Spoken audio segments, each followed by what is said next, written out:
පින්තුනි මනුෂ්‍ය ජීවිතය කියලා කියන්නේ හරි පුදුමාකාර දෙයක්. මනුෂ්‍ය ජීවිතය කියන්නේ හරියට තනාග පිණි බිඳක් වගේ. තනාග පිණි හිරු දුටු සැනින් විනාශ වෙලා යනවා වගේම මනුෂ්‍ය ජීවිතේ එහෙම තමයි. අද ඔබ මේ ඉඳගෙන ඉන්න ස්ථානය, අද මේ ඔබත් එක්ක මම සද්ධර්මයේ දේශනා කරන ස්ථානය උදෑසනට සහ රාත්‍රී කාලයට ඉතාම රමණීය තැන. සෑම උදෑසනකම මම දකිනවා, සෑම රාත්‍රියකම මධ්‍යම රාත්‍රිය පසු වුණාට පස්සේ මම දකිනවා මේ ගස්වල පිණි බින්දු හැදිලා තියෙනවා. මේ කොළවල පිණි බින්දු හැදිලා තියෙනවා මම දකිනවා.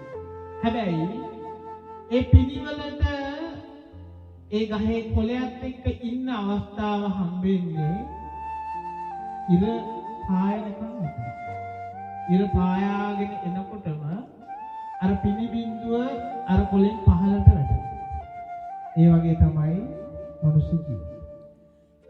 මනුෂ්‍ය ජීවිතය කියන්නේ හරියට මහා හයියෙන් වරුසාවක් වහින වෙලාවට අහසින් නම් පොළොවට වැටෙන දිය බින්දුවක් දිය බුබුලක් බවට පත් වෙලා ඒ දිය බුබුල ඉතාම ශරණයකින් විනාශ වෙලා ඔයත් දැක වහින වෙලාවට මුදුර බලන්න මිදුල දිහා බලාගෙන හිටියොත් අහසින් වැටෙන වැහි බින්දු පොළොවට වැටෙනවා දිය බුබුලු හැදෙනවා ඉතාම ශරණයකින් තප්පර කිහිපයකින් ඒ දිය බුබුල විනාශ වෙලා යනවා.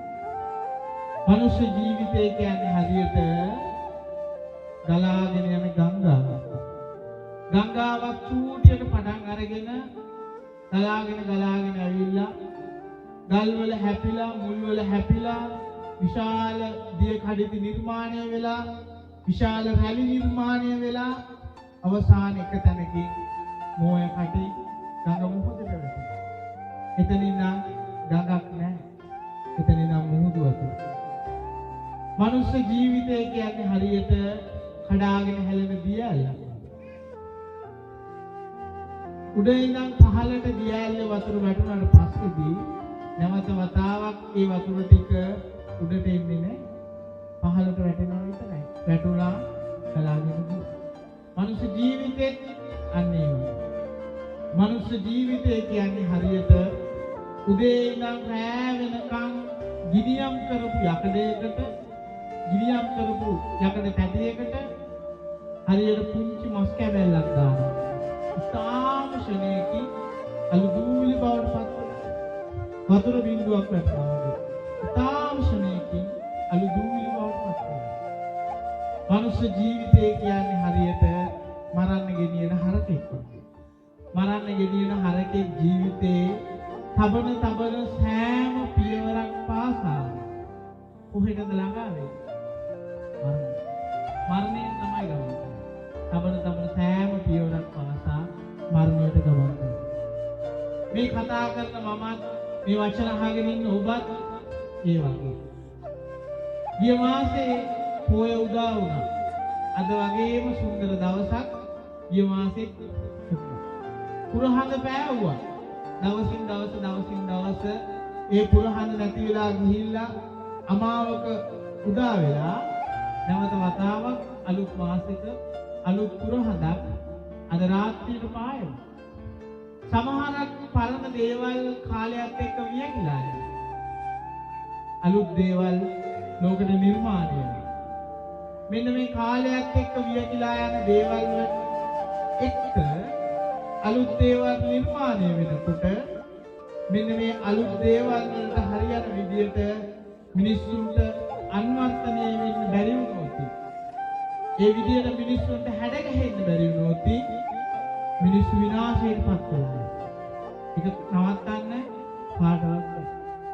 පරණ දෙයක් විනාශ වෙලා යන්නේ ලෝකෙට අලුත් දෙයක් නිර්මාණය කරනවා. හැබැයි මිනිස්සුන්ගේ ජීවිතවල තියෙන සමහරක් දේවල් නැති වෙනකොට මිනිස්සුන්ගේ ජීවිතවල තියෙන පරණ දේවල් නැති වෙනකොට මිනිස්සු කම්පාවටපත් වෙනවා. මිනිස්සු වේදනාවටපත් වෙනවා. මිනිස්සු පශ්චාත්තාපයට පත් වෙනවා. ගහක මල් පිපෙන.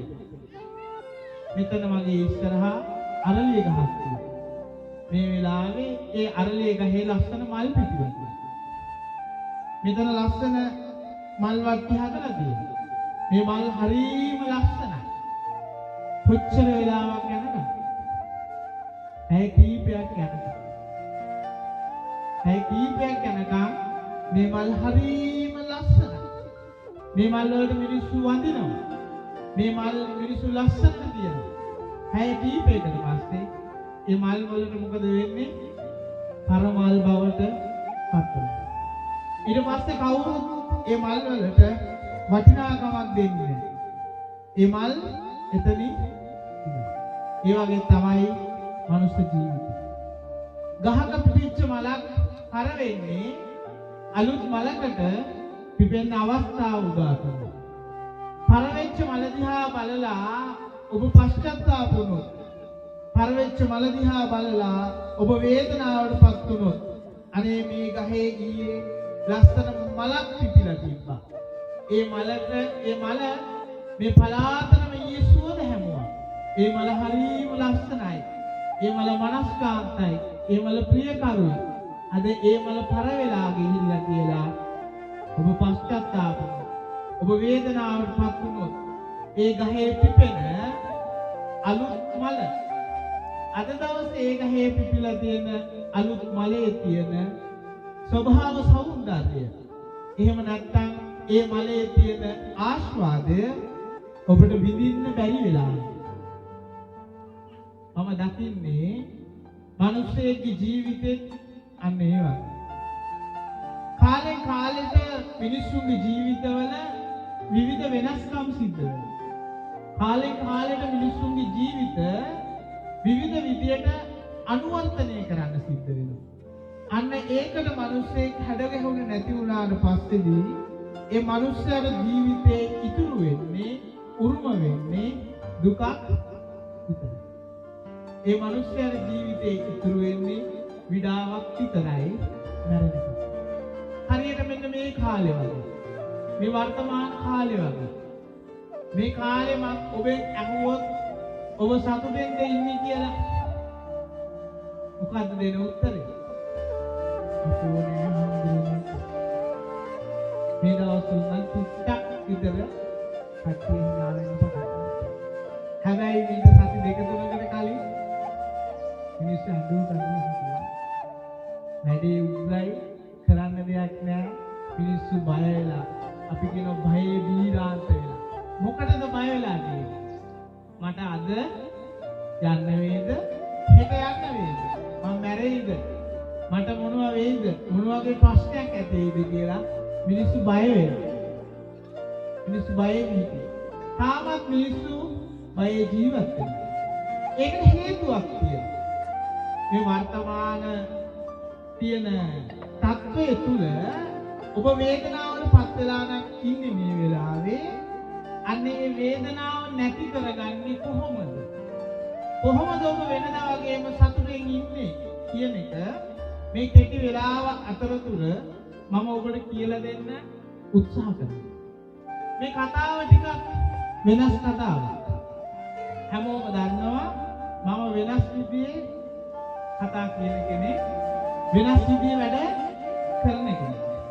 මම ඔබට කිව්වා මේ සබාධමේ තියෙන උදාහරණ කීපයක් අරගෙන මනුස්ස ජීවිතය ගැන. මනුස්ස ජීවිතය ගැන මම ඔබට කිව්වා. ඒ සංසිද්ධි ඔබේ ජීවිතය ඔබ දැකලා ඇති. ඔබේ ජීවිතය ඔබ ඕන තරම් දැකලා ඇති. ඉර බැහැගෙන යනවා. නැවත උදේ ඉර පායනවා. දැකලා තියෙනවද නැද්ද? දැකලා තියෙනවා. ඕන තරම් ඔබ දැකලා තියෙනවා. පැල හිටවනවා. ඒ වගේ ඵලදාව ගන්නවා. ටික දවසක් යනකොට ඒ පැලේ මැරිලා යනවා. ඵලදාව ගන්න බැරි අවස්ථාවක් එනවා.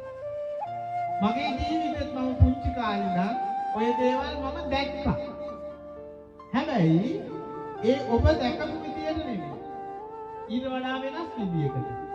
ඒ හැම දෙයකින්ම මටම ඇවිල්ලා පෙනුනේ මේ මගේ ජීවිතේ නේද. හැම උදේකම ගහක පිළිවින්දුවක් තියෙනකොට මම දකින්නේ මගේ ජීවිතේ මෙන්න මේ වගේ. අද නැති වෙන්න පුළුවන්. හෙට නැති වෙන්න පුළුවන්. තව විනාඩියකින් නැති වෙන්න පුළුවන්. ඒක පුංචි කාලයයි ජීවත් වෙලා ඉන්න තියෙන්නේ.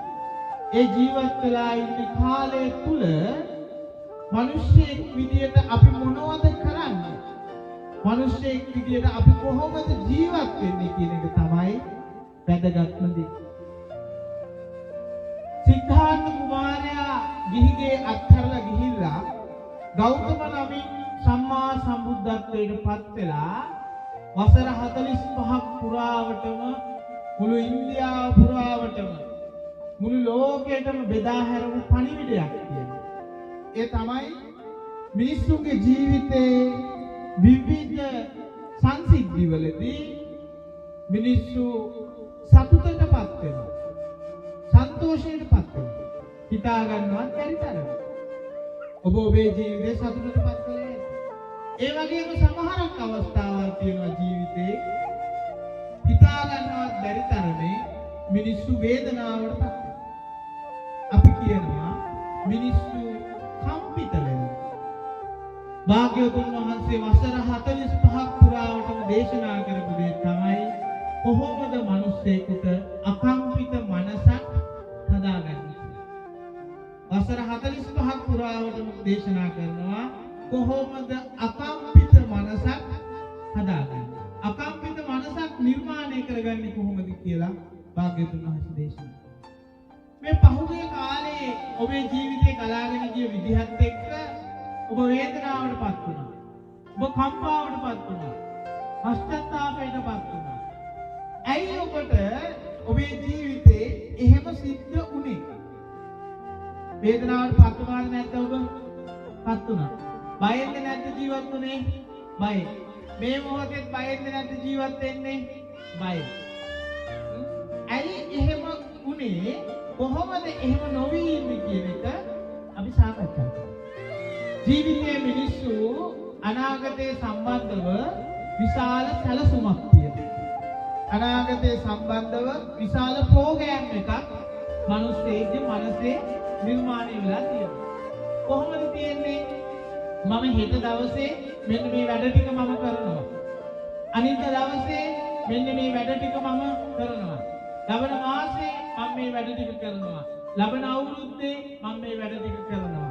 මගේ ජීවිතේ මම මේ තැනට ගේනවා කියලා මිනිස්සු විශාල බලාපොරොත්තුවක් එක්ක ජීවත් වෙනවා. විශාල බලාපොරොත්තුවක් එක්ක ජීවත් වෙනවා. මිනිස්සුන්ට පේනවා මිනිස්සුන්ගේ ඇස් ඉස්සරහ පිටම අන්න ඒ බලාපොරොත්තුව ඉෂ්ට කරගන්න බෑ. අන්න ඒ බලාපොරොත්තුව ඉෂ්ට කරගන්න වෙන්නේ නෑ කියන සංසිද්ධිය මිනිස්සුන්ගේ ඇස් ඉස්සරහ පිට මිනිස්සුන්ට පේන්න පටන් ගන්නවා. අන්න එහෙම පෙනුනට පස්සේදී මිනිස්සුන්ගේ මනස කම්පිත වෙනවා. ඇයි කම්පිත වෙන්නේ? අන්න අර හිතාගෙන හිටපු දේවල් ටික කරගන්න බෑ කියලා මිනිස්සෙකුට දැනුණාට පස්සේ. මං කියන්නේ පැහැදිලිද? දැන් පහුගිය කාලය පුරාවටම කොරෝනා වසංගතෙත් එක්ක ඔබ එක තැනකට කොටු වුණා. එළියට යන්න විදියක් නැහැ. වෙනදා වගේ මිනිස්සු ආශ්‍රය කරන්න විදියක් නැහැ. වෙනදා වගේ අපි කියන සුපර් මාකට් එකට කඩ පිළට පොළට යන්න විදියක් නැහැ. බොහෝම පරිස්සමෙන් තමයි වැඩ කටයුතු කරන්න ඕනේ. ඔබ වේදනාවටපත් වුණා. පරිස්සම වගේම වේදනාවටපත් වුණා. ඇයි? ඔබේ ජීවිතේ කවදාවත් මේ විදියට ජීවත් වෙලා නැහැ. මං කියන එක තේරෙනවද? කවදාවත් ජීවිතේ මේ විදිහට ජීවත් වෙලා නැහැ. ජීවත් වෙලා තියෙනවද? මේ වගේ කාලයක් අවුරුදු 50ට 60ට මූණ වහගෙන කට වහගෙන ගෙදරට වෙලා කොහොම ඉඳලා තියෙනවද? කවදාවත් නැහැ. එතකොට ඔබ මේ වෙලාවේ කම්පාවටපත් උනේ මේ COVID-19 කියන තත්ත්වයේ හින්දාද? එහෙම නැත්නම් කවදාවත් නොකරපු දේවල් ටිකක් ඔබට කරන්න සිද්ධ වෙච්ච හින්දා. මොකක් හින්දාද? කවදාවත් කරපු නැති දේවල් ටිකක් ඔබට කරන්න සිද්ධ වුණා. ඒ හින්දා නේද වේදනාවටපත් වෙන්නේ. අන්න ඒ හින්දායි මිනිස්සෙක් වේදනාවටපත් වෙන්නේ. මං කියන්නේ පැහැදිලිද? එහෙම නැත්නම් මෙන්න මේ වර්තමාන තත්ත්වය මත නෙමෙයි මිනිසෙක් වේදනාවටපත් වෙන්නේ. ඉස්සෙල්ලාම මේ තත්ත්වය ඇති වුණේ කොහෙද? ඉස්සෙල්ලාම චීනේ වුහාන් වල. චීනේ වුහාන් වල මෙන්න මෙහෙම වසංගතයක් තියෙනවා. මෙන්න මෙහෙමයි තත්ත්වේ. මේ විදිහයි කියලා ඔයාලා නිවුස් වලින් දකිනකොට ওই විදිහට කම්පා වුණාද? ওই විදිහට බය වුණාද? ඒ වගේ දෙයක් සිද්ධ වුණාද? නෑ. ඇයි? ඒ ප්‍රශ්නේ ඔයාගේ නෙමෙයි හින්දා. මං කියන්නේ තේරෙනවද? ඒ ප්‍රශ්නේ ඔයාට අදාළ නැති හින්දා. පැහැදිලිද? ඒක ඔයාට අදාළ නැති හින්දා, ඔයාට පේන්නේ නැති හින්දා, ඔයාගේ සීමාවේ නැති හින්දා ඔයාට වේදනාවටපත් උනේ නෑ. එතන ඔබට තේරුම් ගන්න කාරණාවක් තියෙනවා. හැම ප්‍රශ්නයකම, හැම ගැටලුවකම, හැම තැනකදීම ඔබ වේදනාවටපත් වෙන්නේ ඔබ අදාළ කරගන්න ප්‍රමාණය අනුව. මං කියන එක තේරෙනවද? ඔබ අදාළ කරගන්න ප්‍රමාණය අනුව තමයි ඔබ වේදනාවටපත් වෙන්නේ. මං සරල උදාහරණයක් කියන්නම්.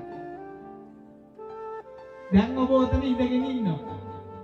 ඉඳගෙන ඉන්න තැන පිටිපස්සේ ඉන්න ණය. ඇයි හැලක් බලන්න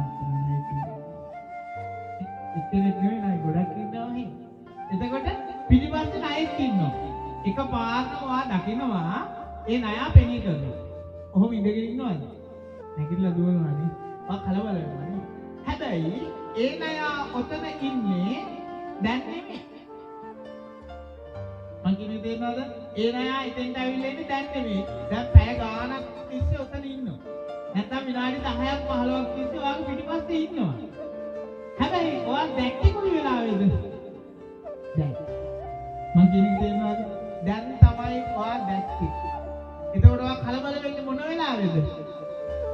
මොන වෙලාවේද? දැන් කලබල වෙන්නේ. හරිනම් කලබල වෙන්න ඕන මොන වෙලාවේද? ණයා ඔතෙන්ට ආපු වෙලාවේ නේද? මං කියන්නේ තේරෙනවද? ආපු වෙලාවේ තමයි කලබල වෙන්නේ.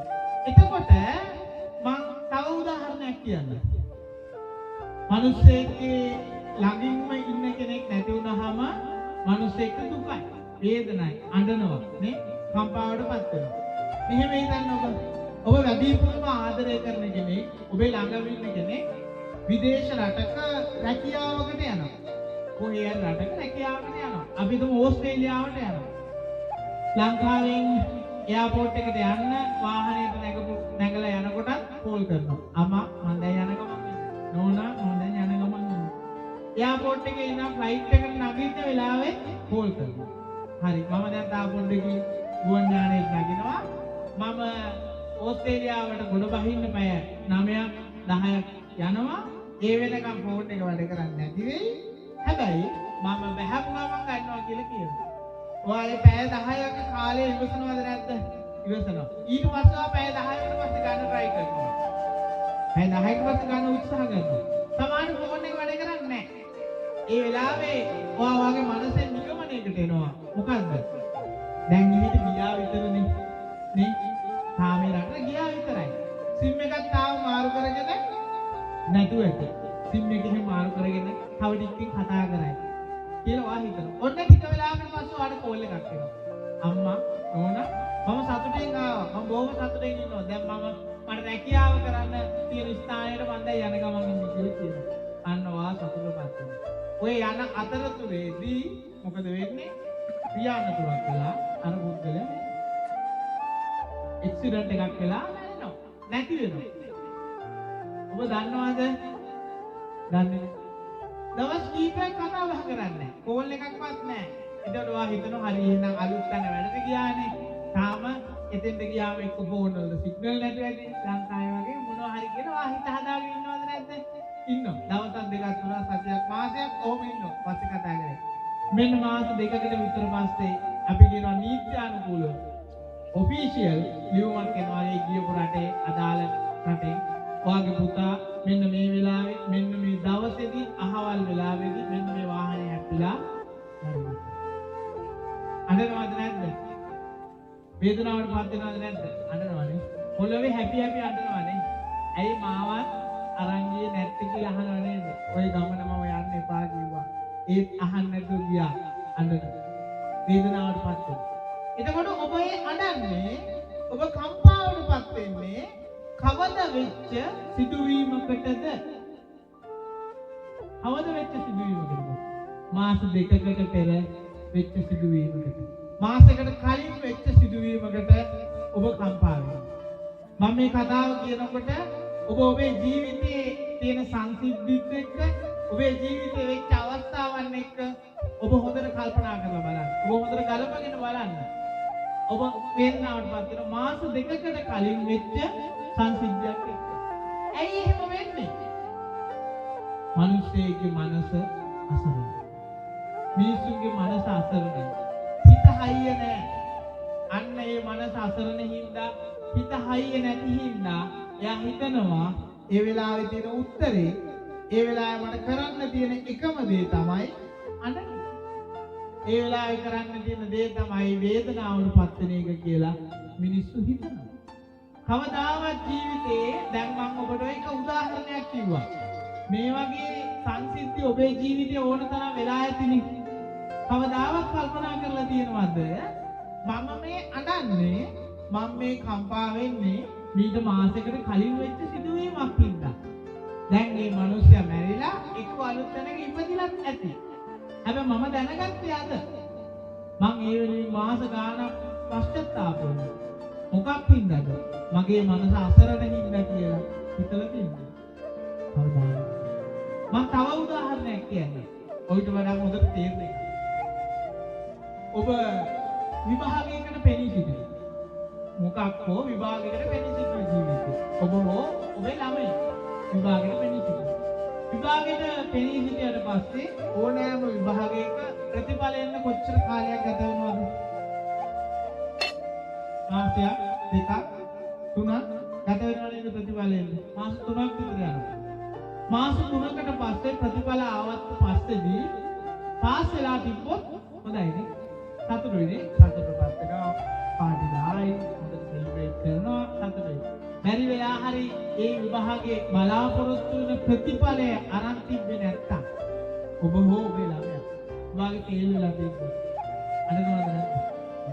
වේදනාවටපත් වෙනවද? වේදනාවට කම්පා වෙනවා. කියන්න ඕනේ වගේ මම මේ පන්තියට තමයි මම එක්කගෙන ගියේ. මම මේ විදිහට තමයි පාඩම් කෙරෙව්වේ. මම මෙහෙම කරා.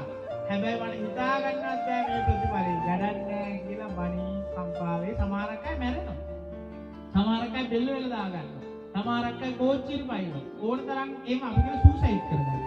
ඇයි ඒ විභාගේ ෆේල් වෙච්ච නිසා. පොඩි අය නෙමෙයි සාමාන්‍ය A level වගේ කරනවා. එතකොට ඔබ කල්පනා කරලා බලන්න ඒ වෙලාවේ ඔබේ සහ ඒ විභාගයට පෙනී සිටපු කෙනාගේ මනස මොනතරම් අසරණයිද කියලා. ඇයි? ඔබ ෆේල් උනේ හරි පාස් උනේ හරි කවද්ද? කවද්ද ෆේල් උනේ හරි පාස් උනේ හරි? කවදද? කවද්ද? විභාගේ ලියපු දවසේ. විභාගේ ලියපු දවසේ තමයි එක ෆේල් උනේ එක පාස් වුණා. මාස කීයකට කලින්ද? මාස 3කට කලින්. ඉතින් අඬන්නේ මාස 3කට පස්සේ. මම කියන එක තේරුණාද? ඒක මාස 3කට කලින් වෙච්ච සිද්ධියකට නේ මම කම්පා වෙන්නේ කියලා හිතන්න තරම් ඔබේ හිත ශක්තිමත් නැහැ. මම කියන එක හැදිරියද?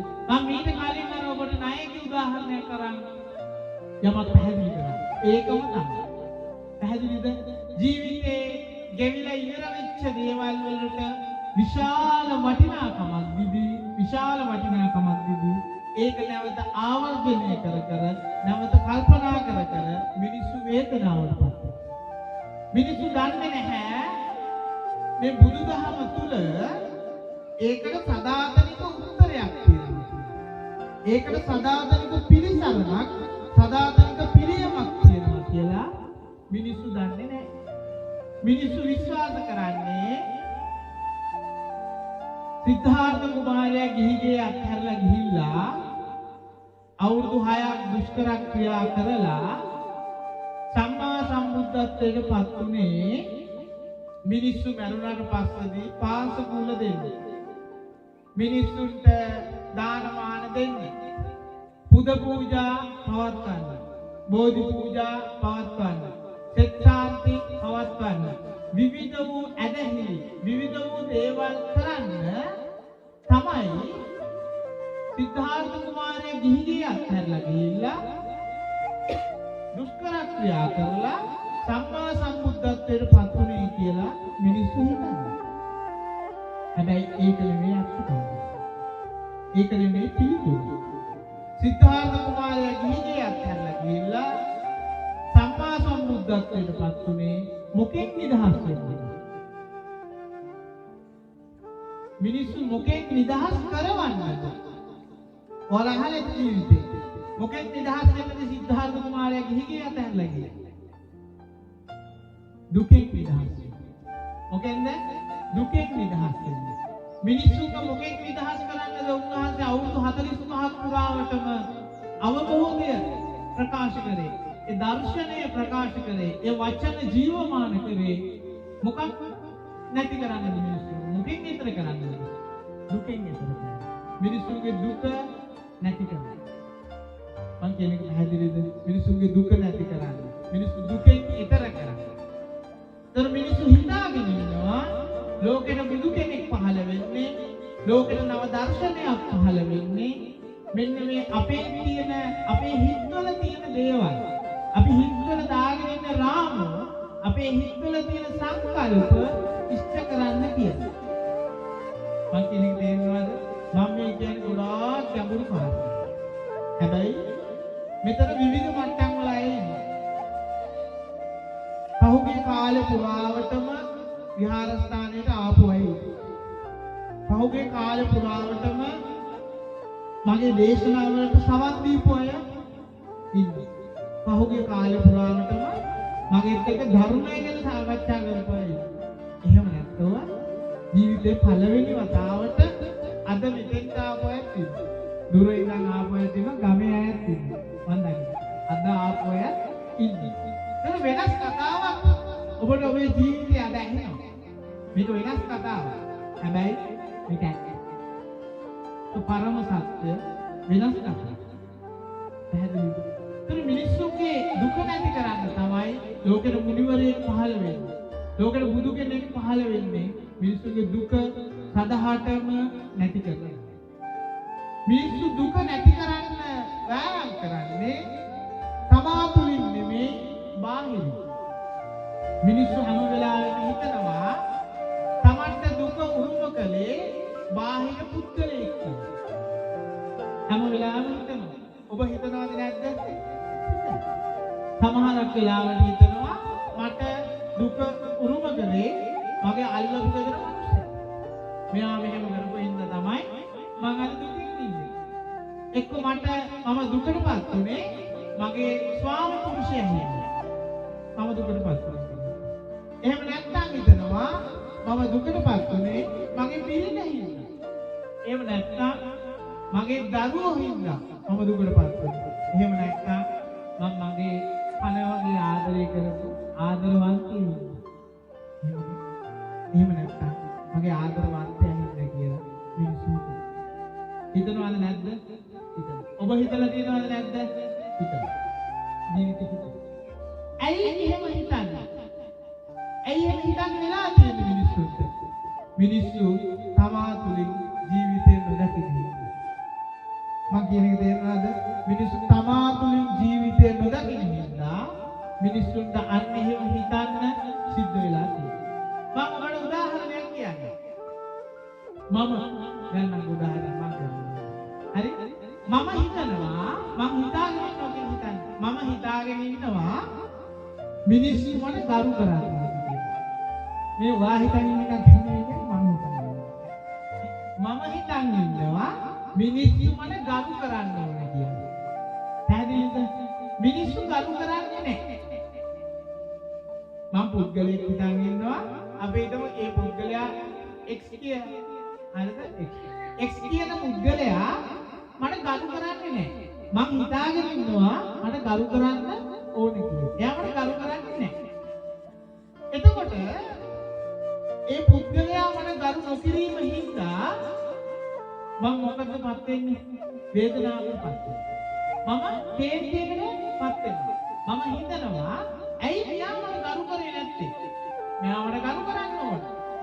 මෙයා මට කරු නොකරපු හින්දා තමයි මේ ප්‍රශ්නේ ඇති වුනේ. මෙයා මට කරු නොකරපු හින්දා තමයි මට කේන්ති ගියේ. මෙයා මට කරු නොකරපු හින්දා තමයි මම මේ විදිහට හිතන්නේ කියලා කිව්වා. මම එහෙම හිතන්නේ. මම එහෙම හිතාගෙන. නමුත් ඒක උත්තරේ නෙවෙයි. මම වේදනාවටපත් වෙනවා. මම වේදනාවටපත් වෙන්නේ එයා මට කරු නොකරපු හින්දාද මම කරු කරන්න ඕන කියලා හිතන්නේ. මොකක් හින්දාද? හිතන්නේ. ජීවිතේ මිනිස්සු උදේ ඉඳන් රැ වෙනකම් එක එක දේවල් හිතනවා. ඔබ හොඳට කල්පනා කරලා බලන්න. මම මේ ඔබේ මනස ගැන කියන්නේ. ඔබේ මනස වැඩ කරන විදිය ගැන කියන්නේ. උදේ ඉඳන් රැ වෙනකම් ඔබ එක එක දේවල් හිතාගෙන ඉන්නවා. එක එක රාමු හිතාගෙන ඉන්නවා. ඒ හිතාගෙන ඉන්න දේවල් වෙන්න ඕන කියලා නිත්‍ය සංකල්පයක් ඔබේ මනසේ තියෙනවා. තියෙනවද නැද්ද? තියෙනවා. ඔබේ මනසේ තියෙනවා ඒක වෙන්න ඕන කියලා. උනේ නැති වුණාට පස්සේ මොකද වෙන්නේ? එක දුක් වෙනවා, එක කේන්ති වෙනවා, මොන හරි දෙයක් වෙනවනේ. එතකොට ඔබ කම්පාවටපත් වෙන්නේ ඒක සිද්ධ නොවෙච්ච හින්දාද? එහෙම නැත්නම් සිද්ධ වෙන්න ඕන කියලා හිතන්නට පුළුවන්. සිද්ධ වෙන්න ඕන කියලා හිතන්න. මම උදාහරණයක් කියන්නම්. අපි හිතමු දෙන්නෙක් ආදරය කරලා විවාහ වෙනවා. සාමාන්‍ය දෙයක් නේ. ගොඩාක් ආදරෙන් ඉඳලා විවාහ වෙනවා. අවුරුදු 4ක් 5ක් 2ක් 3ක් 10ක් විතර ආදරෙන් ඉඳලා විවාහ වෙනවා. විවාහ වුණාට පස්සේදී ටික දවසක් යනකොට මුලින් විතර වගේ නෑ. වැඩේ වෙනස් වෙලා. වැඩේ කන පිට හැරිලා. දෙන්නගෙන් එක්කෙනෙක් හෝ දෙන්නේ අතිශය කම්පාවක්. මගේ බිරිඳ දැන් ඉස්සර වගේ එයා මං හිතන කෙනා නෙමෙයි. එයා දැන් වෙනස් වෙලා. එයා දැන් මට ඕන විදිහට නෙමෙයි ඉන්නේ. එයා දැන් එයාට ඕන විදිහට. මගේ ස්වාමියා මං හිතන විදිහට නෙමෙයි දැන් ඉන්නේ. එයාට ඕන විදිහට ඉන්නේ. දැන් එයා මෙන්න මේ විදිහට වෙනස් වෙලා කියලා එයා හිතන්න පටන් ගන්නවා. ඔබ හිතන්න පටන් ගන්නවා. ඇත්තටම එයා වෙනස් වෙලා නෑ වෙන්න පුළුවන්. මං කියන්නේ හොඳට තේරුම් ගන්න. ගැඹුරු කතාවක්. ඇත්තටම එයා වෙනස් වෙලා නෑ වෙන්න පුළුවන්. එයාගේ හැටි වෙන්න පුළුවන්. හැබැයි ඔබ කම්පාවටපත් වෙනවා. මොකක් හින්දාද? එයා මෙන්න මේ විදියයි කියලා හිතාගෙන. මං කියන්නේ තේරුණාද? එයා මේ විදියයි කියලා මෙන්න මේ විදියට ඉන්න ඕන කියලා හිතන් ඉඳලා ඔබ කම්පාවටපත්. කම්පාවටපත් වෙලා ඔබේ චෝදනාව කරනවා ඒ අදාළ පාර්ශවයට. එක්ක වාගේ ස්වාමි පුරුෂයාට, එක්ක වාගේ බිරිඳට, එක්ක ආදරවන්තයාට, ආදරවන්තියට චෝදනාව කරනවා. මොකද්ද? ඔයා හින්දා තමයි මම දුකටපත් උනේ. ඔයා දැන් වෙනස් වෙලා. ඔයා මට ආදරේ නැහැ. දැන් සම්පූර්ණ සිද්ධිය වෙනස් කියලා ඔයා යාට චෝදනා කරනවා. එයාට චෝදනා කරනවා. එයාට චෝදනා කරන්නේ මක් නිසාද? කුමක් නිසාද ඔබ ඔහුට චෝදනා කරන්නේ? ඇයට චෝදනා කරන්නේ ඔබගේ මනසේ තියෙන රාමුව විදී ගොස් ඇති නිසා. මං කියන්නේ තේරෙනවද? ඔබේ රාමුව විදී ගොස් ඇති නිසා තමයි ඔබ අන්න ඒ විදිහට චෝදනා කරන්නේ. මිනිස්සෙක් දැක්කට පස්සේදී මිනිස්සු කරන දෙයක් තියෙනවා. පූර්ව නිගමන වලට එළඹෙන. ජීවිතේ කවදාවත් හම්බෙච්ච නැති, ඊට කලින් කවදාවත් දැකලා නැති, ආශ්‍රය කරපු නැති කෙනෙක් එකපාරට හම්බුනාට පස්සේදී දැක්ක ගමන් පූර්ව නිගමන වලට එළඹෙනවා. එළඹෙනවද නැද්ද? එළඹෙනවා. මෙයා නම් මාරමද කියලා. හිතනවද නැද්ද? හිතනකදී මේ අයියා නම් මාර නංගි අයියලා හිතනවා මේ නංගිලා එක එක විදිහට හිතා ගන්නවා. මේ විදිහට කියලා මේ ළඟදී එවලේ හම්බුනහම හිතා ගන්නවා. ටික දවසක් යනකොට එයා නෙමෙයි ඉන්නේ වෙනම කෙනෙක්. මිනිස්සේ කම්පාවටපත් වෙනවා. ඇයි කම්පාවටපත් වෙන්නේ? එයා හිතපු කෙනා නෙමෙයි ඉන්න හින්දා. ඒතර ප්‍රශ්නේ කාගේද? අදාළ පුද්ගලයාගේද? ඔයාගේද? තමන්ගේ. මං කියන්නේ තේරෙනවද? තමන්ගේ තමයි ප්‍රශ්නේ. ඇයි ඒ? තමන් හිතපු දේ නෙමෙයි නිර්මාණය වෙලා තියෙන්නේ. තමන් හිතපු දේ නෙමෙයි වෙලා තියෙන්නේ. ලෝකේ තියෙන ස්වභාවය ඒකයි පිළිගන්න. හැම තැනකම ලෝකේ තියෙන ස්වභාවය ඒක. අපි හිතන දේ ඒ විදිහටම සිද්ධ වෙන්නේ නැහැ. දැන් හොඳට ඉල පායලා තියෙන වෙලාව. මේ අහස විල් පාටයි. හොඳ පැහැපත කාලගුණයක් තියෙන වෙලාව. අපි හිතනවා අද වහින්නේ නැති වෙයි කියලා. හැබැයි තව ටිකකින් වහින්න බැරිද? වහින්න පුළුවන්. අපි හිතාගෙන හිටියොත් අද වහින්න ඕනේ නැහැ කියලා වැස්සට පස්සේ ඇති වෙන්නේ මොකද්ද? මොකක්ද ඇති වෙන්නේ? වේදනාව. ඒ වේදනාව ඔබට උරුම කරේ වැස්සද? අද වහින්නේ නැහැ කියලා හිතපු ඔබේ සංකල්ප. මම කියන එක තේරෙනවද? සරල උදාහරණයක්. ජීවිතේ හැම තැනකදී මෙහෙමයි. මිනිස්සු සංකල්ප දාගන්නවා.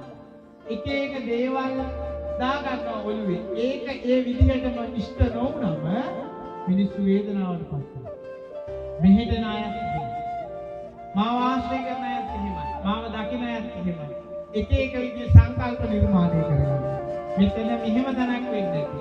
මේ හාමුදුරුවෝ මෙහෙම කෙනෙක් වෙන්නේ නැති. මේ සාවින්නාංශ මෙහෙම කෙනෙක් වෙන්නේ නැති. මෙහෙම වැඩ පිළිවෙලක් මෙතන තියෙන්නේ. මෙන්න මේ වගේ කියලා සංකල්ප දාගන්නවා. කොහෙන්ද? ඈත ඉන්නේ නැති. හැබැයි ළඟට ආවට පස්සේදී ඇත්තට මේක අන්න මිනිස්සුන්ට හිතෙන්න පටන් ගන්නවා ඕ ඇත්තනේ. මම රැවටිලා මම මායාවකට අහු වෙලා මම හිතපු දේ නෙමෙයි ඇත්තම දේ. ඇත්ත දේ ඊට වඩා ගොඩාක් වෙනස් කියලා මිනිස්සුන්ට තේරෙනවා. මිනිස්සුන්ගේ ජීවිතේ භාග්‍යවතුන් වහන්සේ කියනවා මහා ඝන අන්ධකාරයකින් වැහිලා තියෙනවා. මහා ඝන අන්ධකාරය. ඒ අන්ධකාරයට බුදුරජාණන් වහන්සේ දීපු නම තමයි අවිද්‍යාව. ඒ අන්ධකාරයට බුදුරජාණන් වහන්සේ දීපු නම තමයි අවිද්‍යාව. මොකද්ද මේ අවිද්‍යාව? මම ඉස්සර වෙලා කියපු දේවල් ඔක්කොම අවිද්‍යාව. වාගේ මනසේ ගොඩනගෙන දේවල් සියලුම සංකල්ප අවිද්‍යාව. තව ටික වෙලාවකින් නැති වෙලා යනවා. හැම දෙයක්ම නැති වෙලා යන පුළුවන් තව ටික. කිසිම දෙයක් ස්ථිර තමයි. මේ ස්ථිර නැති ලෝකේ අස්ථිර ලෝකේ අපි කොහොමද සතුටින් ඉන්නේ? අපි කොහොමද සතුටින් ඉන්නේ? සතුටින් ඉන්නේ ඔබට කරන්න තියෙන එකම එක දේ. ඒක තමයි වර්තමාන තත්ත්වය ඉතාම සතුටෙන් පිළිගන්න.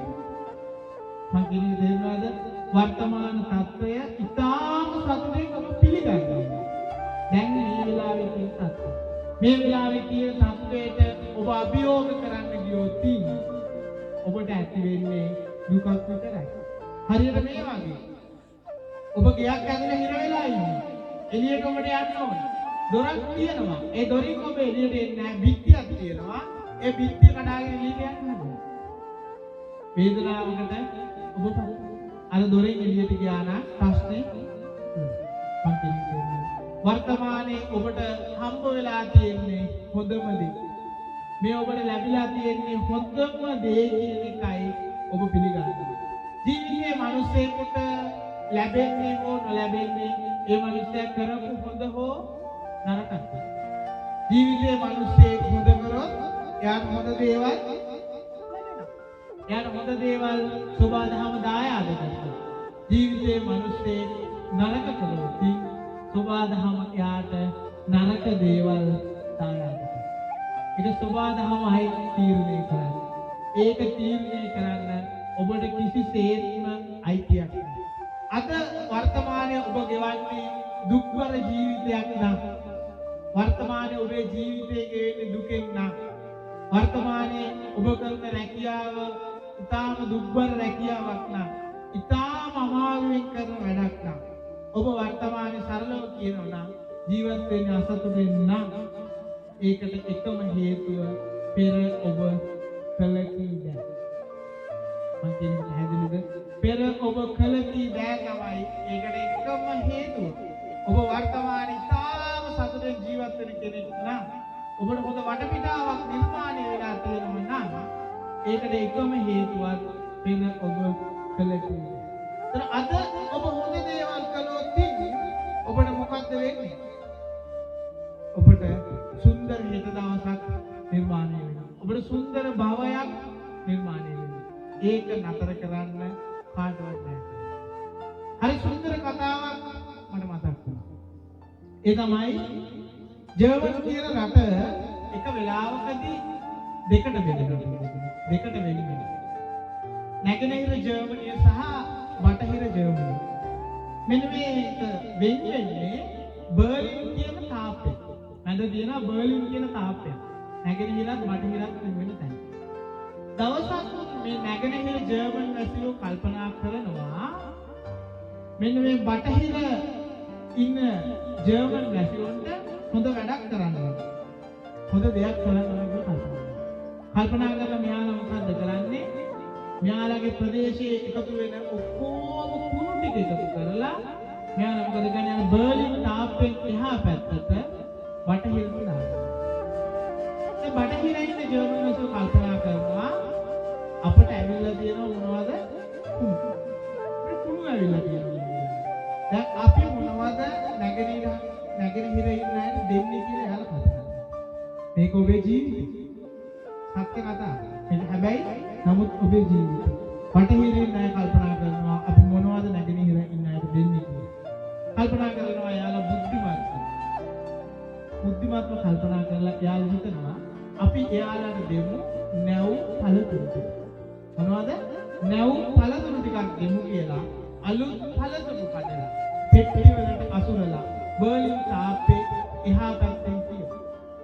මොනවද දීපු කෙනාටද මේ? කුණු දීපු අය. එහා පැත්තේ තාප්පේ තියලා තාප්පෙන් එහා පැත්තේ තියලා පිටියේ ලියනවා හරි ලස්සන කතාවක්. ඒ කතාව තමයි everyone give it has. හැම කෙනාම දෙන්නේ තමන් ළඟ තියෙන දේ. හැම කෙනාම දෙන්නේ තමන් ළඟ තියෙන දේ. සමහරක් කෙනෙකුට තේරෙන්නේ හැම කෙනාම දෙන්නේ තමන් ළඟ තියෙන දේ. නැගෙනහිර ජර්මන් වැසියෝ ළඟ තිබ්බ මොනවද? මොනවද තිබ්බේ? එයාලා මොනවද දුන්නේ? කුණු. බටහිර ජර්මන් වැසියෝ ළඟ තිබ්බේ මොනවද? මොනවද තිබ්බේ? පළතුරුද? බැලුවල පේන පළතුරු වගේ තමයි. ওই පළතුරු තමයි. එයාලා ළඟ තිබ්බේ පිළිමොදේ පළතුරු නෙමෙයි. හොඳ සංකල්ප. මොනවද? හොඳ සංකල්ප තමයි එයාලා ළඟ තිබ්බේ. නැගෙනහිරේ ඉන්න අය ළඟ තිබ්බේ නරක සංකල්ප. අන්න ඒ සංකල්පයෙන් හින්දා එයාලා බටහිරට දෙනවා කුණු. බටහිරේ ඉන්න අය ළඟ තිබ්බ හොඳ සංකල්ප. ඒ හින්දා එයාලා අර පැත්තට දෙනවා පළතුරු. අන්න ඒ හින්දා එයාලා කියනවා හැම කෙනාම දෙන්නේ Taman ළඟ තියෙන දේ. ඔයාලා මිනිස්සුන්ට දෙන්නේ ඔයා තුළ නිර්මාණය කරගන්න දේ. ඔයා තුළ නිර්මාණය කරගන්න දේ තමයි ඔයා අනිත් මිනිස්සුන්ට දෙන දායාද. මං කියන්නේ හොඳට තේරුම්. ඔයා ජීවත් වෙන්නේ අනිත් මිනිස්සුන්ට ඊර්ෂ්‍යා කරන ගමන. තව මිනිස්සෙක් ජීවත් යමක් ජීවිතේ මහන්සි වෙලා ළඟා කරගන්නකොට, තව මිනිස්සෙක් ව්‍යාපාරයක් කරනකොට, තව මිනිස්සෙක් ගොවිතැනක් කරනකොට, තව මිනිස්සෙක් වාහනයක් ගන්නකොට, තව මිනිස්සෙක් විභාග පාස් වෙනකොට ජීවිතේ කඩින් පාස් වෙලා එයා සතුටෙන් ඉන්නකොට. අපි හිතුව තව මිනිස්සෙක් පන්සල් යනකොට කියලා. පන්සල් යනකොට පන්සලේ වැඩවලට අප කැප වෙලා මහන්සි වෙලා වැඩ කරනකොට කියලා හිතන්නකො. ඔබේ හිතේ ඊර්ෂ්‍යාවක් එනවනම්, ඔබේ හිතේ කුහකකමක් එනවනම්, ඔබේ හිතේ වෛරයක් එනවනම් ඔබ දායාද කරන්නේ මොකද්ද සමාජයට? අන්නේ කුහකකම. මම කියන්නේ ඒ කුහකකම තමයි ඔබ සමාජයට දායාද කරන්නේ. ඒ ඊර්ෂ්‍යාව තමයි ඔබ සමාජයට දායාද කරන්නේ. ඔබ ජීවත් වෙන්නේ උදේ ඉඳන් රැ වෙනකම් බොරුවෙන් නම්, ඔබ මිනිස්සුන්ට බොරු කියනවා නම්, ඔබ මිනිස්සුන්ට බොරු කියලා රවට්ටනවා. ඔබේ ළඟම ඉන්න අයට ඔබ බොරු කියනවා. ඔබේ ජීවිතේ බොරුවක් නම් ඔබ සමාජයට දායාද කරන්නේ මොකද්ද? බොරුව. everyone give it has. ඔබ සමාජයට දායාද කරන්නේ මොකද්ද? බොරුව. මම කියන්නේ හැදෙන්නේ. ඔබ ඇවිල්ලා සමාජයේ අපි හිතමු ඒ කියන්නේ ඔබ ඇවිල්ලා සමාජයට හොඳ දේවල් දෙන කෙනෙක් නෙමෙයි. නරක දේවල් දෙන කෙනෙක්. අපි හිතමු ඔබ සත්තු මරන කෙනෙක්. සත්තු මරන කෙනෙක් කියලා හිතනවා. මේ කැලේ ඉන්න අහිංසක සතා දූපාවන්ට නිදහසේ ජීවත් ඒ සත්තු මරන්න දඩයන් කරන ඒ සත්තු මරාගෙන කන කෙනෙක් කියලා හිතන්නේ. ඇයි මම කියන්නේ? ඒකට හේතුවක් තියෙනවා. ඒ තමයි අද මෙතෙන්ට එන ඕනම කෙනෙකුට මෙතන පේනවා තාම රමණීය පරිසරයක්. ඊටාම සුන්දර තැනක්. භෞතික අති සංවර්ධනය නොවුනත් අද ආලෝක ශ්‍රී විහාරය කියන්නේ මිනිස්සුන්ට මනුෂ්‍යත්වයේ දායාද කරන මනුෂ්‍යත්වයේ නවාතැන්. අද මෙතන සුන්දර ආරාමයක් බවට පත් වෙනවා. අද මෙතන තියෙන ගහකොළ වලට පණ ඇවිල්ලා. අද මෙතන සෝබාදහම නිදහසේ හුස්ම ගන්නවා. අද සදා සෙව්පාව නිදහසේ ඇවිදලා. මිනිස්සු නිදහසේ ඇවිදලා. මිනිස්සුන්ගේ හිත් පිරිසිදු මිනිස්සුන්ට ക്ഷേම භූමියක් බවට පත් වෙනවා. හැබැයි මේක මාස 5යි දවස් 15කට කලින් එහෙම තනක් නෙමෙයි මෙතන. මම මෙතෙන්ට වැඩම කරලා මේ විහාරස්ථානය පිරිසකර කරන්න සුද්ධ පවිත්‍ර කරන්න ගන්නකොට මම දැක්ක හැම තැනම තියෙනවා මේ කැලේ ජීවත් වෙච්ච අහිංසක සතා සිව්පාවන්ට අටවපු උගුල් මරවුගුල් මොනවද ඒකට කියන්නේ? සත්තුන්ව මරන්න දදපු උගුල් මම දැක්කා. මම ඕන තරම් දැක්කා. මේක තියෙන හැම තැනම දැක්කා. සමහරක් ඒවා මම ගිහින් ඒ උගුල ගලවලා අරගෙන සමහර තැන්වල එල්ලුවා. මම ඊයේ හවසක් මෙතනින් පල්ලෙහාට යනකොට මම වැටකෙල්ලපු එකක් පන්නලා. පැහැදිලිද? එහෙම මිනිස්සු ජීවත් වෙච්ච තැන. එහෙම මිනිස්සු ජීවත් වෙච්ච වටපිටාව. එහෙම මිනිස්සු ඔබේ අතරින් ඉන්නවා වෙන්න පුළුවන්. මම කියන එක පැහැදිලිද? ඔබේ අතරින් ඉන්නවා වෙන්න පුළුවන්. අහිංසක මේ කැලේ ජීවත් වෙන ඌරෙක් මරාගෙන කන, මුගෙක් මරාගෙන කන, වෙනස් සතෙක් මරාගෙන කාලා සතුට වෙන මිනිස්සෙක් ඉන්න වෙන්න පුළුවන්. එයා ජීවිතේ සතුට ඒක වෙන්න පුළුවන්. එතකොට එයා සමාජයට දායාද කරන්නේ මොකද්ද? මොකක්ද දායාද කරන්නේ? උදේ පාන්දර යාළුවෙක්ට කෝල් එකක් දීලා අහන්නේ මොකද්ද? මොකක්ද අහන්නේ? මුස්තිකක් මම කියන එක පැහැදිලිද? මෙන්න මේ අහවල් කතා කරුවා මෙන්න මේ අහවල් කතාවේ ධර්මයක් කියනවා ඕනද කියලා තමයි අහන්නේ. ඒක සමාජයෙන් දායාද කරන්නේ මොකද්ද? අන්නේ සංකල්ප. මම කියන එක තේරෙනවද?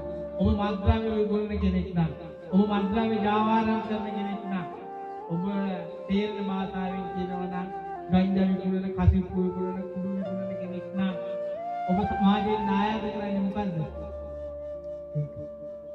මම කියන එක තේරෙනවද? ඔබ සමාජයෙන් දායාද කරන්නේ වැරදි දෙයක්. සමාජයෙන් දායාද කරන්නේ වැරදි පණිවිඩයක්. ඇයි ඒ? ඔබේ හිත තුළ තියෙන්නේ ඒක. ඒක තමයි ඔබ ළඟ තියෙන දේ. මම කියන එක පැහැදිලිද? ඔබ ළඟ නරක දේවල් නම් තියෙන්නේ හැම මොහොතකම ඔබ සමාජයට දායාද කරන්නේ හැම මොහොතකම ඔබ දෙන්න උත්සාහ කරන්නේ අන්නේ නරක දේ. මම කියන එක පැහැදිලිද? ඔබ කල්පනා කරන්න ඔබේ හිත ගැන. ඔබ විශ්ලේෂණයකට එන්න ඔබේ හිත ගැන. මිනිස්සු කැමති පන්සල් එන්න. මිනිස්සු කැමති සිල් සමාදන් වෙන්න. මිනිස්සු කැමති පුද පූජාවලට සහභාගී වෙන්න. මිනිස්සු කැමති ලොකු වේදිකාවල් හදලා තමන්ගේ නම කියලා මම මෙහෙම කෙනෙක් මෙහෙම කරපු කෙනෙක් මං අහවලා කියලා කියන්න මිනිස්සු කැමති. ඒක තමයි මිනිස්සෙගේ විදිය. හැබැයි මිනිස්සු අකමැති දෙයක්. ඒ තමයි සමාජයේ විදේශය. මිනිස්සු අකමැතිම දේ තමයි තමන්ගේ තියෙන අඩුපාඩු විවේචනය කරන. තමන්ගේ අඩුපාඩු විවේචනය කරන කෙනෙක් තමන්ට මුණ ගැහුනොත් ඔහුව පන්නා දමන. ඔහුව කුරුසේ තියලා එනගහන. ඒක තමයි ලෝක සමාජය. ඔහුට ද්‍රෝහිය කියනවා. ඔහුව දේශද්‍රෝහියෙක් බවට පත් කරනවා. ඔහුව ගැළපෙන්නේ නැති පුද්ගලයෙක් බවට පත් කරනවා. ඇයි? තමාගේ ඇතුළාන්තයේ තියෙන කවදාවත් කාටවත් නොපෙනිච්ච තමාගේ ඇතුළාන්තයේ තියෙන ඒ සමාජයට වින කරන ඒ ඇතුළාන්තයේ තියෙන නොහිතුණු පුද්ගලයන් ඇතුළාන්තයේ තියෙන දූෂිත පුද්ගලයන්ව එළියට ඇදලා පෙන්නනවා. මෙන්න මෝ තමයි ඔබේ ඇතුළේ ජීවත් වෙන්නේ. දැන්වත් මේකෙන් එළියට මිදියා දැන් ගැලවියන් කියන වචන ටික අහන්න මිනිස්සු බයයි. හැබැයි මිනිස්සේ ජීවිතේ තමන් ගැන සොයම් විවේචනයක් කරන තාක්කල් සොයම් විවේචනයක් නොකරන තාක්කල් ස්ව විවේචනයක් කරන්නේ නැති තාක්කල් යාට ගැළවීමක් හම්බ වෙනවා. හැමදාම යාගේ හිත යාට වද දෙනවා. පැහැදිලිද? ඔබ සමාජයට දායාද කරන්නේ ඔබේ අතුලාන්ත කියන දේ. ඔබ හොඳ මිනිසෙක් වෙනොත් ඔබ සමාජයට හොඳ දේවල් දායාද කරන්න පටන් ගන්නවා. ඔබ නිර්ලෝභී මිනිසෙක් නම් ලෝභකම නැති කරන්න වෑයම් කරන මිනිසෙක් නම් ඔබ සමාජයට දායාද කරන්නේ මොකක්ද? මොකක්ද දායාද කරන්නේ? දීම, අත්හැරීම. දීම තමයි ඔබ සමාජයට දායාද කරන පණිවිඩය. කෙනෙක් දෙනකොට, කෙනෙක් අත්හැරීම පුරුදු කරනකොට ඒ ළඟ ඉන්න ඔබ ලෝභී පුද්ගලයෙක් නම් අන්න ඔබේ ඇතුළාන්තයේ වැඩ කරන චිත්තය අර පුද්ගලයා විඳගෙන ඉස්සරහට යන්න හදනකොට ඔබ ඒක නවත්තන්න බෑ. ඕනේ. අවශ්‍ය නැහැ. අපි මෙහෙම කරමු. එච්චර එපා. අපි මේ විදිහට කරමු. අත්හරින්න ඕන. ඔක්කොම නෙමෙයි. ටිකක්. ඒ තමයි ඒ පුද්ගලයාගේ ඇතුළේ ඉන්න ස්වභාවය. අපේ පැහැදිලිද? ඇතුළේ ඉන්න ස්වභාවය. ඔබ මෛත්‍රිය, දයාව, කරුණාව, සෙනෙහස ලෝකයට සපත කරන පුද්ගලයෙක් නම් ඔබ මිනිස්සුන්ට මෛත්‍රිය, දයාව, කරුණාව, සෙනෙහස දෙන කෙනෙක් නම් හැම වෙලාවෙම ඔබේ සමාජයට දායාද වෙන්නේ අන්නේ උතුම් මනුෂ්‍යත්වය. ඔබේ ඇතුලේ නිර්මාණය වෙලා තියෙන දේ තමයි ඔබ හරහා සමාජයට යන්නේ, එළියට යන්නේ. ඒ හින්දා මේ උතුම් දවසේ, මේ වාසනාවන්ත දවසේ මම ඔබට කියන එකම දේ හිත පිරිසිදු කරගන්න. හිත පිරිසිදු කරගත්ත මනුස්සයෙක් බවට පත් වෙනවා. මෙච්චර කාලයක් ජීවිතේ කරපු දේ තමයි මම මීට ටික වෙලාවකට කලිනුත් මේ ළමයි කීප දෙනෙක් එක්ක පල්ලෙහාදී වෙච්ච යම් සංසිද්ධියකට කියපු දෙයක් තමයි ජීවිතයේ මිනිස්සු ගත කරන විදිහක් කියලා. ජීවිතයේ මිනිස්සු පුරුදු කරන විදිහක් කියලා. ඒ තමයි මිනිස්සෙක් මට ලෝභකමක් කරොත් මම පුරුදු වෙලා තියෙන්නේ මොකද්ද? එයාට ලෝභකම කරන්න. මිනිස්සු කියන දෙයක් තියෙනවා මොකද්ද? මට දුන්නේ නැහැ. ඒ හින්දා මම මොකද කියන්නේ? මට දුන්නේ නැහැ. මම දෙන්නේ නැහැ. මට ගැහුවා මමත් ගහනවා. මට රැව්වා මමත් රවනවා. මට බැන්නා මමත් බනිනවා. ඒක තමයි මිනිස්සුන්ගේ මුල් බැහැගත්ත, අටුවම් බැහැගත්ත ගෝත්‍රික සංකල්ප. හැබැයි එහෙම මිනිස්සු සුදුරේදී ඇඳගෙන කියනවා මම බෞද්ධ. එහෙම මිනිස්සු සුදුරේදී ඇඳගෙන මට ඇවිල්ලා කියනවා මම පන්සලේ ප්‍රධාන දායකයෙක්. මම කියන එක තේරුණාද? එහෙම මිනිස්සු මට කියනවා මම මෙහෙම මිනිස්සෙක් කියලා මම කියනවා. මම යාළුවට කියන්නේ නමට බුරිස්. බර්ත් සර්ටිෆිකේට් එකට උප්පන්නට බවුව. එතනින් එහාට දෙයක්. ඇයි ඒක භාග්‍යවතුන් වහන්සේ දේශනා කරපු ඒ උත්තරීතර නිර්මල වචනයට පටහැනිද? භාග්‍යවතුන් වහන්සේ මොකද්ද මිනිස්සුන්ට කිව්වේ? මොකද්ද කියන්නේ? අක්‍රෝදේන ජිනේ ක්‍රෝධ. අසාදුන් සාදුනා ජිනේ. ජිනේ කදරියන් දානේන සච්චේන අලිකවාදී. ඔබට වෛර කරන මිනිස්සුන්ට මොකද්ද කරන්න කියන්නේ? මෛත්‍රී කරන්න.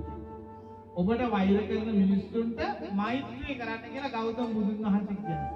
ඔබ ජේසුස් වහන්සේ කියනවා ඔබේ වම් කනට ගසන්නාට දකුණු කනත් අල්ලන්න කියලා. පැහැදිලිද? වෛර කරන මිනිස්සුන්ට මෛත්‍රී කරන්න කියනවා. ඔබට ලෝභකම් කරන, මසුරුකම් කරන මිනිස්සුන්ට දෙන්න කියලා කියනවා. ඔබට කවුරු හරි යමක් දෙන්නේ නැත්නම්, ඔබට කවුරු හරි ලෝභකම් කරනවා නම්, මසුරුකම් කරනවා නම්, ඔයාට හිතෙනවා නම් එයා ලෝභයි කියලා, මම ඔයාට කියන්නේ ඔයාගේ හදවත ගලවලා එයාට දෙන්න. මං කියන්නේ තේරෙනවද? ඔයාගේ හදවත ගලවලා එයාට දෙන්න. ඔබට කරන්න බැරි වෙච්ච දේ මම කරා. මට ඒක කරන්න පුළුවන් කියලා හදවත ගලවලා දෙන්න. එතකොට එයාගේ අන්ධ වෙලා තියෙන ඇස් ඇරෙයි. මං කියන්නේ තේරෙනවද? අන්ධ වෙලා තියෙන ඇස් ඇරෙන්න පටන් ගන්නවා. මිනිස්සෙක් වාඩ බොරු කියනවා නම් මිනිස්සෙක් වාඩ බොරු කියනවා නම් වාඩ දැනෙනවා නම් අස්පනා අපිට මේ කියන්නේ අමූලික බොරුවක් කියලා. වාඩ හිතනවා නම් මේ මිනිස්සයා කියන්නේ ඩොම් පචයක් හතරව නම් බොරු කියලා කියනවා නම් වා නැවත පෙරලා බොරු කියන්නේ. වා මිනිස්සට ඇත්තම කියන්නේ. මං කියන්නේ තේරෙනවද? ඔබට බොරු කියන මිනිස්සයාට ඇත්තම කියන්නේ. ඒක තමයි බුද්ධ වචනේ. මං කියන්නේ තේරෙනවද? ඒක තමයි බුද්ධ වචනේ. ඔබ බෞද්ධ වෙන්න කැමති නම් ඔබ බුද්ධ වචනේ පිළිගන්න කැමති නම් ඔන්න ඔය කියපු දේ කරන්න. හැබැයි ඕක ඔයාගේ සමාජ සම්මතයට පටහැනි. ඕක ඔයාගේ සමාජ සම්මතයට පටහැනි. ඔයාලගේ සමාජය තුළ මුල් බැහැගෙන තියෙන අටුවම් බැහැගෙන තියෙන ක්‍රමවේදයට ඕක පටහැනි. ඔයාගේ සමාජය තුළ ඔයාගේ මනස තුළ වැඩ කරන්නේ ගැහුවොත් ගහපන්. මම කියන්නේ ගැහුවොත් ගහන්න එපා. ගහලා යන්නද? ඔයාගේ යා මිනිස්සේ කොරකම් කරොත් ඔයා යාගේ දෙයක් කොරකම් කරන්න එපා කවදා. ආ දෙන්නේ. මං කියන්නේ පිරිසුදු හදවතක් හදාගන්න. මිනිස්සේ හදවත පිරිසුදු කරගත්තාට පස්සේදී ඒ පාරිශුද්ධ වෙච්ච හදවත ඉස්සෙල්ලාම ආලෝකයේ දෙන්නේ තමන්ට. පිරිසුදු වෙච්ච මනසක සහ අපිරිසුදු වෙච්ච මනසක තියෙන ඒ ස්වභාවයන් දෙකම මම හොඳට බුද්ධි විඳපු මිනිස්සෙක්. මගේ ජීවිතයේ වයස අවුරුදු 25 දී ජීවිතේ සියල්ල අත්හැරලා මම පැවිදි වෙනකොට මගේ ගෙවපු ගිහි ජීවිතය තුලදී අපිරිසිදු මනසක් නිර්මාණය වෙච්ච අවස්ථා මගේ ජීවිතේ ඕන තරම් තියෙනවා.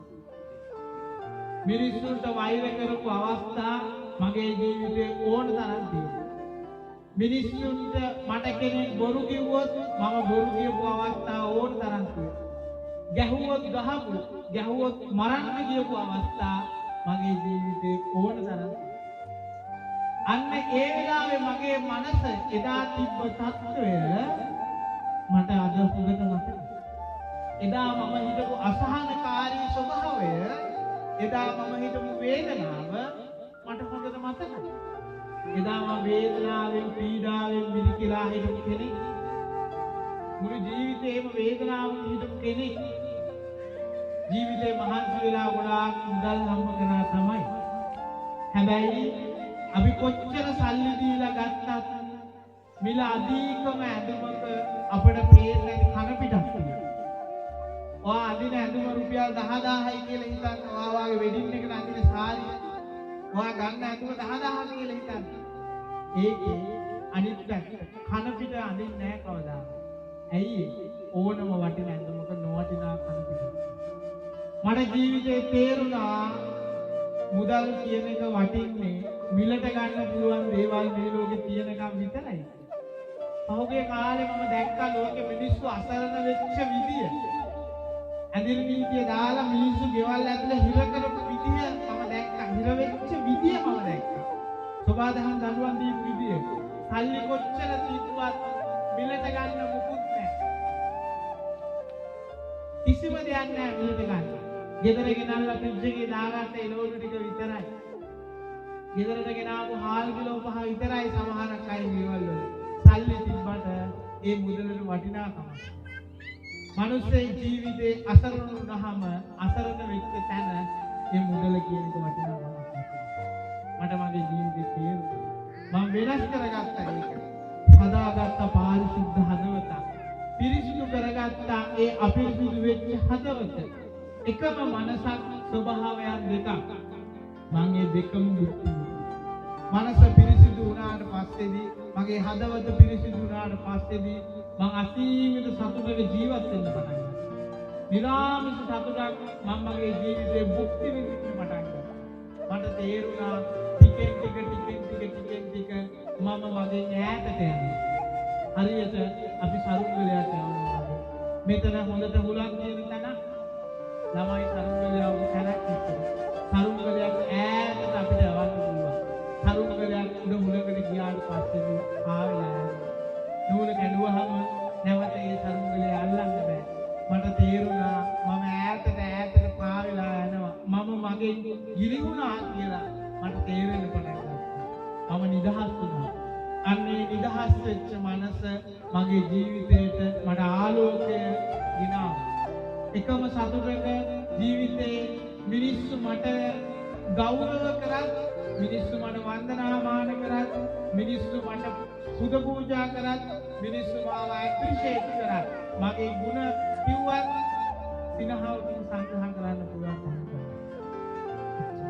උදාහරණයකට වෙන්නේ මිනිස්සු මට බැන්නත්, මිනිස්සු මට ගැහුවත්, මිනිස්සු මට චෝදනා කරත්, මිනිස්සු මට එල්ලා පහර දුන්නත් ඔවුන්ටද සිනහවකින් සංග්‍රහ කළ හැකි තැනට මගේ මනසම නිර්මාණය. ඒ නිර්මාණය වෙච්ච මනසට, ඒ නිර්මාණය වෙච්ච මනසේ වටිනාකම ඊට පස්සේ උරුම වන්නේ ලෝක ජනතාව.